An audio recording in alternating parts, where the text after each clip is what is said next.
Okay, so you said earlier that from your analysis, there's not any racist history with Donald Trump.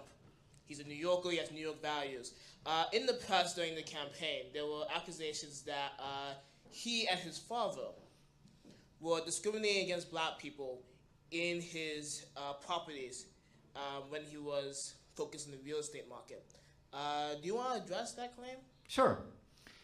The discrimination laws in America since the 1960s can be interpreted in two ways and actually have two completely separate meanings.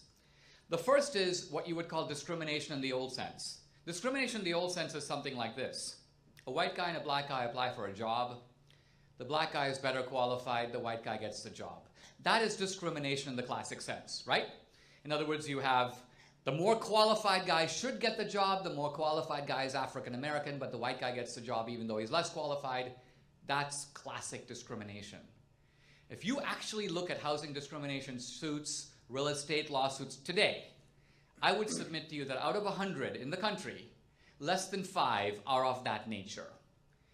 Most of the discrimination suits in America today have to do with statistics. And statistics the argument goes something like this.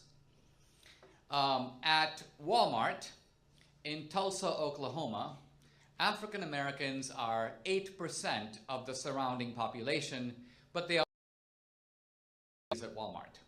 Therefore, Walmart is discriminating, and the EEOC will file, the Equal Employment Opportunity Commission, in conjunction with the Justice Department, will file a lawsuit. Now, I want to emphasize that anything to do with discrimination in the classic sense. What essentially is, there's an underlying assumption of proportional representation. And when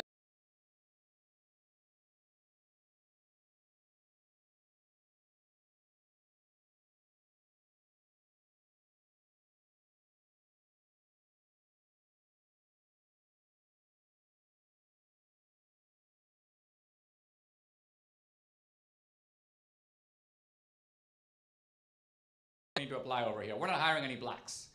First of all, try getting away with something like this in New York City. It would be the death knell of Trump's company to even move in this direction. Most large companies have been sued for discrimination. Virtually no company is, over the past 30 years, completely exempt. Almost all companies have adopted various affirmative action plans in settlement of these suits. Sometimes the suits are for the purpose of getting those plans into place. I only mention this to say, to me, this is not a closed issue. This is an issue that if you want to make a case, you have to go into the concreteness of the evidence. It's not enough to say, hey, the Justice Department filed a suit, therefore Trump is discriminating. That is only the beginning of the inquiry and not the end of it. So look into it some more. Can I raise another question? Sure. But just be brief. Yeah, there was another case where Trump wasn't involved, but it was the Central Park 5 case where 5 black people were charged with rape. After a series of trials that eventually occurred, they found the actual rapist in the case.